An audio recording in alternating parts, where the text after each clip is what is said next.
बहुत इंटरेस्टिंग बात। यूरोप में जो प्लेटो है ना, उसकी रिपब्लिक पुस्तक में बार बार वो ये कहता है कि जो स्त्री होती है ना, स्त्री, उसमें आत्मा नहीं होती। जरा ध्यान से सुनना आप इसको। स्त्री में आत्मा नहीं होती, पुरुष में ही आत्मा होती। तो स्त्री क्या है? तो प्लेटो कहता है कि जैसे मेज है, कुर्सी है, टेबल है, फैन है, वैसे स्त्री वस्तु जैसी है। जब चाहो फेंक दो, जब चाहो उठा लो, उसमें आत्मा नहीं होती। वही प्लेटो अपनी किताब लॉज में लिखता है कि चूंकि स्त्री में आत्मा नहीं होती, इसलिए वो सत्य असत्य का विवेक नहीं कर सकती।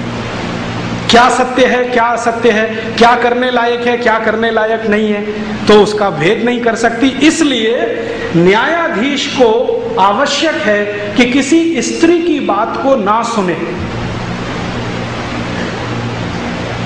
तो यूरोप में कानून बना कि कोई भी मुकदमे में स्त्री की गवाही स्वीकार नहीं की जाएगी। ये कानून बना यूरोप में, और ये कानून 1950 तक लागू रहा। आज से मात्र 60 साल पहले तक या 55 साल पहले तक ये पूरे यूरोप में, France, Germany, Sweden, Switzerland, Denmark, Norway, Belgium, सब देशों में ये कानून कि स्त्री की गवाही अदालत में स्वीकार नहीं होगी। 1950 में आके इस पे बवाल हुआ, क्योंकि वो कहते हैं ना स्त्री में आत्मा नहीं है। तो स्त्री में आत्मा नहीं है तो फिर यहां से बहुत कुछ शुरू हो जाता है। तो स्त्री संपत्ति की अधिकारी नहीं है, स्त्री फैसले लेने की अधिकारी नहीं है, स्त्री घर में वस्तु के जैसी है, सजावट के लिए रखो, जब खराब लगे तो बदल दो।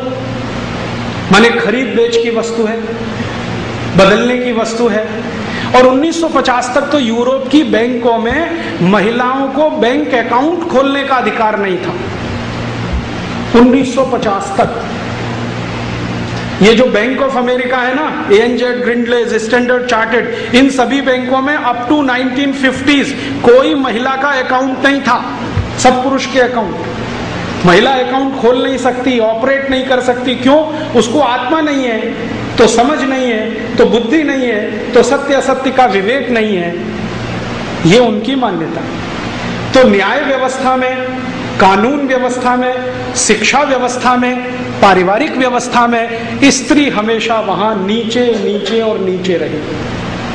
और स्त्रियों पर इतने अत्याचार हुए हैं जिसकी आप सुने कहानी तो आपकी आंखों से खून के आंसू निकल आए। इंग्लैंड में 2500 साल स्त्रियों के लिए एक परंपरा बनी है। वो परंपरा क्या है कि अगर किसी स्त्री को पुरुष ने छोड़ दिया तो वो किसी काम की नहीं है।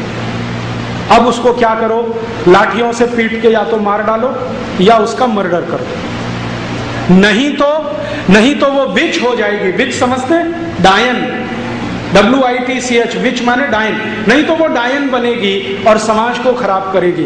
तो जिस स्त्री को पुरुष ने छोड़ दिया, या तो पत्नी के रूप में, या रखेल के रूप में जिसको कैप्ट कहते हैं, या कॉल गर्ल के रूप में, या वैश्याओं के रूप में, उन सब स्त्रियों को जलाकर मार डाला।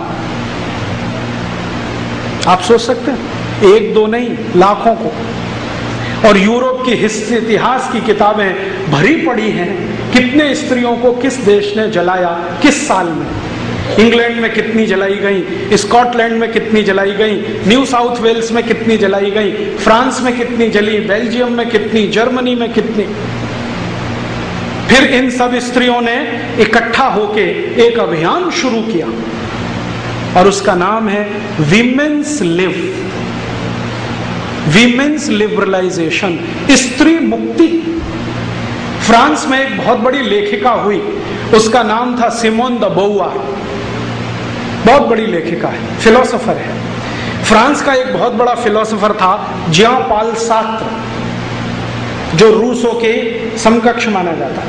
तो जियां पाल सार्त्र की शिष्या थी सिमोन द बोवार। उसने एक अभियान शुरू किया फ्रांस से, जो धीरे धीरे सब यूरोप के देशों में फैला कि स्त्रियों को अधिकार दो, बैंक अकाउंट खोलने का अधिकार दो, संपत्ति का अधिकार दो। आपको सुनकर आश्चर्य होगा कि जो देश अपनों को पार्लियामेंट्री डेमोक्रेसी का जनक कहते हैं ना, उन देशों में 1400 साल स्त्रियों को वोट देने का अधिकार नहीं था, क्योंकि उसमें आत्मा नहीं है, वो सत्य असत्य को समझती नहीं। 1400 साल वोट नहीं देने दिया उनको। तो सिमोन द बोयार ने कहा कि इनको वोट देने का अधिकार मिलना चाहिए, संपत्ति का अधिकार मिलना चाहिए, इनको बराबरी मिलनी चाहिए, पुरुष के बराबर इनको माना जाना चाहिए। और ये आंदोलन वर्षों वर्षों चला, जिसमें काफी स्त्रियां मारी गई, उनको पीटा गया, अत्याचार हुए। अंत में जाकर थोड़ा सफल हुआ जब कुछ देशों ने स्त्रियों को वोट अधिकार दिया, कुछ देशों ने बैंक अकाउंट खोलने का अधिकार दिया, कुछ देशों ने उनको आगे आगे पुरुष के बराबर माना। अदालत ने उनको स्वीकार किया कि हाँ, ये भी गवाही दे सकती है, वरना तो। और थोड़े दिन तक कुछ देशों में पता है क्या चला, अदालतें क्या करती थी, एक पुरुष की गवाही 3 स्त्री के बराबर। हाँ, एक पुरुष की गवाही 3 स्त्री के बराबर। और जो पुरुष ये कह दे कि ये स्त्री बदचलन है, तो उस स्त्री की कोई गवाही स्वीकार नहीं। ऐसी स्थिति। तो परिणाम क्या हुए, इन देशों ने पिछले 50 साल में कानून बनाए, कानून बनाकर स्त्रियों की स्थिति को सुधारने की कोशिश की। और वो सुधरते सुधरते थोड़ी बहुत आई है, लेकिन अभी भी पूरी नहीं आई है। आपको मालूम है, अमेरिका में स्त्री राष्ट्रपति नहीं हो सकती। आपको मालूम है ये बात? आज भी नहीं हो सकती। 21वीं शताब्दी में अमेरिका जा रहा है, वहां कोई स्त्री राष्ट्रपति नहीं हो सकती। और अमेरिका का पिछले 200 साल का इतिहास उठा लीजिए, एक भी स्त्री राष्ट्रपति नहीं हुई, आगे भी नहीं होगी। अमेरिका में कितना ही लंपट पुरुष हो, राष्ट्रपति हो सकता है। लंपटों का सरदार, champion of extra marital affairs, गुंडा, बदमाश, चोर, उचक्का, बेईमान, लुच्चा, लफंगा, कोई भी प्रेसिडेंट हो सकता है, लेकिन एक सद्गुणी स्त्री राष्ट्रपति नहीं हो सकती।